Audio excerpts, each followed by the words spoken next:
Hi and welcome back to this series of lessons on parts of speech. My name is Ayu. In this lesson I will teach you the verbs and different types of verbs, and I will also teach you how to avoid some common mistakes that the students make when using the verbs. And if you are new to our channel, please do subscribe to our channel and hit the like button if you like the videos, and share this with your friends and families and other people as well. And let's jump right straight to the presentation. So let us look at the definition of a verb. Well, a verb is a word or a combination of words that indicates action or a state of being or condition. A verb is the part of a sentence that tells us what the subject performs. Verbs are the hearts of English sentences. Now let us look at some examples. Jacob walks in the morning.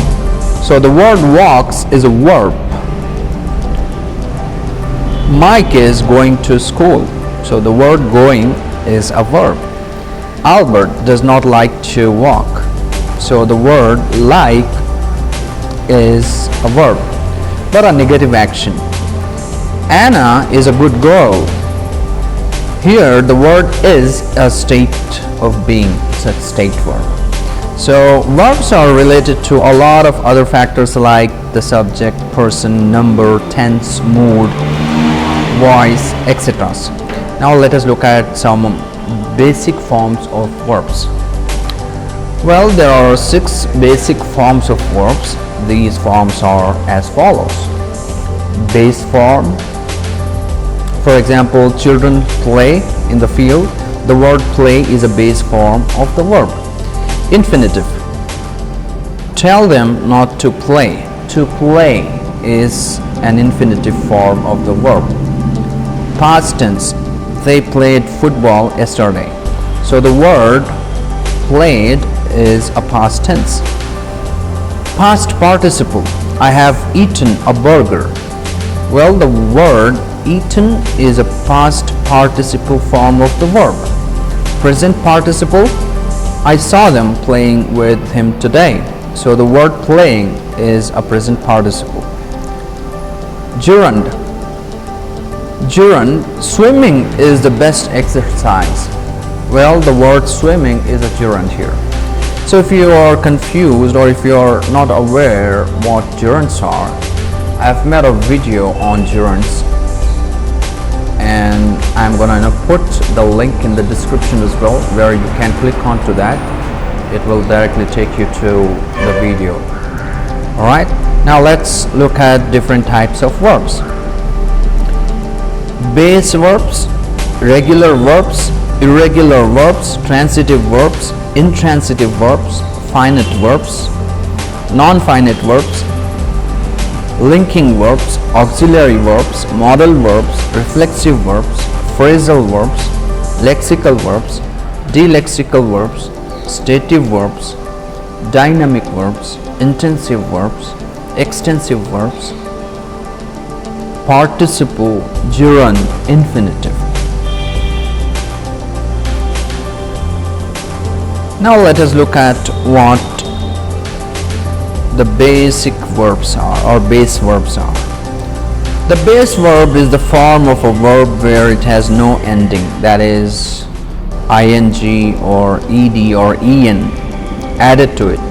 It is also called the root verb since it is the very root form of the verb. For example, I go to school every day. The word go is a base form of the verb.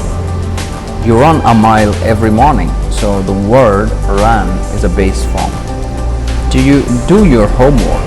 Well, the word do is a base form of the verb. Now let us look at regular verbs. The verbs that follow the most usual conjugations are considered regular verbs. It is regular since it abides by most, if not all, of the regular grammar rules there are. For example, Rihan plays cricket. Tam called out my name. So in the previous example, you see the word plays is a regular verb. And called, C-A-L-L-E-D, it's a past form of the verb called. And you really walked all the way back. So the word walked is a regular verb. Now let us look at some irregular verbs. So what are irregular verbs? Well, the verbs that have irregularities in terms of following grammar rules are irregular verbs. In general, examples: do the dishes. The word do is an irregular verb. I hardly ever drink enough water in a day. So the word drink is irregular verb. She drove all the way back. So the word drove is irregular verb, because you see that drove, driven. So you see that all the irregularities: in the present form it is drove, and in the past form it becomes in the present form it is drive, and in the past form it is drove, and in the past participle form you see driven. So you see all the irregularities in all the forms. In the present form it changes to something, and in the past form it changes to something else. And the past participle form, you see it's a complete different form of it. Now let us look at transitive verb. The main verb that makes a direct object sitting right after it would be a transitive verb. They usually construct the most straightforward of sentences. For example, she went to the fair. So the word went is a transitive verb.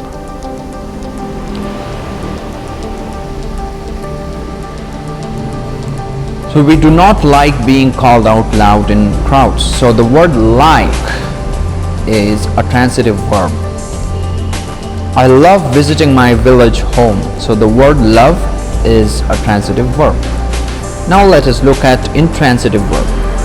The main verb that does not take a direct object specified right afterward, and rather there is an indirect one mentioned somewhere along the line, is called an intransitive verb. These verbs often make the corresponding sentences incomplete. For example, I laughed, John ran, a gust of cold wind blew. So these are all intransitive verbs. Now let us look at some finite verbs. Finite verbs are the actual verbs that are called the roots of sentences. It is a form of a verb. It is a form of verb that is performed by or refers to a subject and uses one of the 12 forms of tense and changes according to the number or a person of the subject. For example, Alex went to school. Subject Alex performed the action in the past. This information is evident only by the verb went. Now let us look at another example. Robert plays hockey. So the word plays is a finite verb. He is playing for Australia. The word playing is a finite verb. He is one of the best players. Here the verb is directly refers to the subject itself. Now let us look at non-finite verbs. Well, non-finite verbs are not actual verbs. They do not work as verbs in the sentence. Rather, they work as nouns, adjectives, adverbs, etc. Non-finite verbs do not change according to the number or a person of the subject, because these verbs, also called verbals, do not have any direct relation to the subject. Sometimes they become the subject themselves. The forms of non-finite verbs are infinitive, gerund, and participle, or participles become finite verbs when they take auxiliary verbs. Let us look at some examples. Alex went abroad to play. So, infinitives here. Playing cricket is his only job. You see here, playing is a present participle. I have a broken bat, past participle. Walking is a good habit. Well, walking is a gerund. Now let us look at linking verbs. A linking verb adds details about the subject of a sentence. In its simplest form, it connects the subject and the complement. That is, the words that follow the linking verb.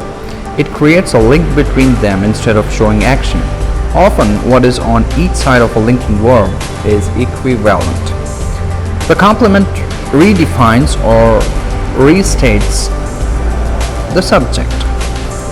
Generally, linking verbs are called be verbs, which are am, is, are, was, were. However, there are some other verbs that can work as linking verbs. Those verbs are act, feel, remain, appear, become, seen, smell, sound, grow, look, prove, stay, taste, turn. Alright? Some verbs in this list can also be action verbs. To figure out if they are linking verbs, you should try replacing them with forms of the be verbs. If the changed sentence makes sense, that verb is a linking verb. For example, she appears ready for the game. She is ready for the game. Now, the food seemed delicious.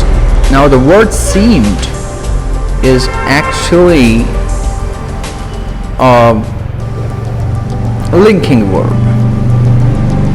So the food was delicious. In other words, the meaning of that is the food was delicious. You look happy. So you are happy, you can say. Now let us look at auxiliary verbs. What are auxiliary verbs? Auxiliary verbs are also called helping verbs. An auxiliary verb extends the main verb by helping to show time, tense, and possibility. The auxiliary verbs are be verbs, have and do. They are used in the continuous, that is progressive and perfect tenses. Linking verbs work as main verbs in the sentence, but auxiliary verbs help main verbs. Do is an auxiliary verb that is used to ask questions, to express negation, to provide emphasis, and more. Let us look with some examples in sentences. Alex is going to school. Here the word is a helping verb. They are walking in the park. So the word are is a helping verb. I have seen a movie. So have is a helping verb here in this sentence. Do you drink tea? So the word do is a helping verb. Don't waste your time. So the word don't is actually a negation. It is working as a helping verb here in this sentence. Please do submit your assignments. So the word do is a helping verb. Now let us look at some modal verbs and the definition of modal verbs. Well, a modal verb is a kind of auxiliary verb. It assists the main verb to indicate possibility, potentiality, ability, permission, expectation, and obligation.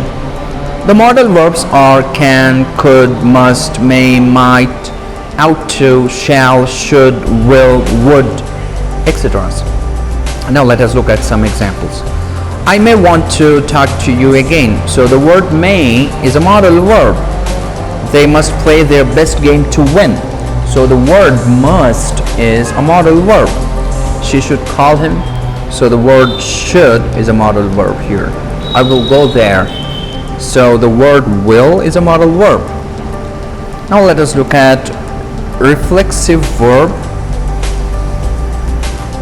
Well, when the subject and the object are the same and the verb reflects on the subject, that is the reflexive verb. These verbs are often used with reflexive pronouns like myself, himself, herself, itself, etc.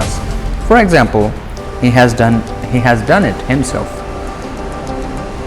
I'll watch it myself. Alright, now let us look at lexical verbs. Lexical verb is the main or principal verb of a sentence which typically takes the major responsibility of a verb that represents the action of the noun or pronoun. For example, he ran to his father. So the word ran is a lexical verb. I laughed out loud. So the word laughed is a lexical verb. Rina tried her best. So the word tried is a lexical verb. Delexical verb. Delexical verbs lack importance when it comes to meaning, since these verbs hardly have meanings of their own when used individually. The meaning is taken out of the verbs and put into the noun. For example, take, have, make, give, etc. are delexical verbs.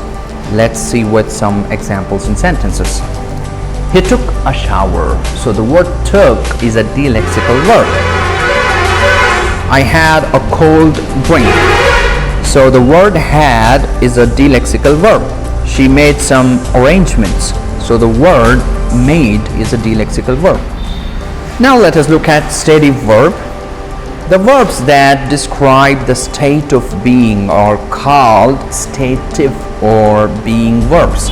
For examples, I need some boxes. So the word need is a stative verb.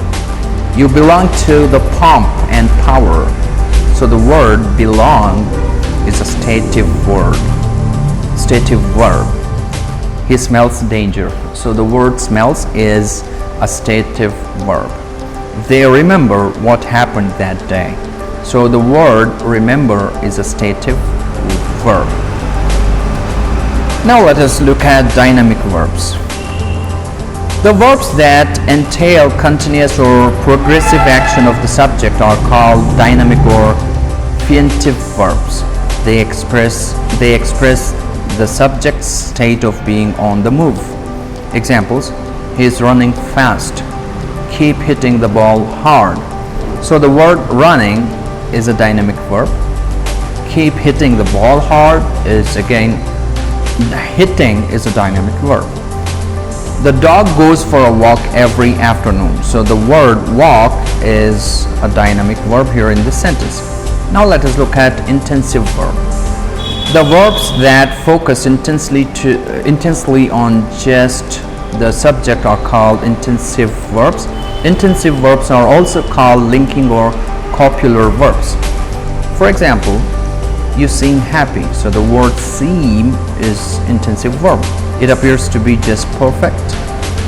So the word appears is an intensive verb. She looks stunning. So the word looks is an intensive verb. He's become rather irritable.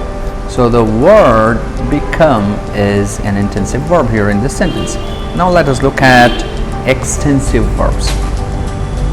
All the verbs that do not focus intensively on just the subject as the intensive verbs of the sentence are extensive verbs of the sentence are extensive verbs.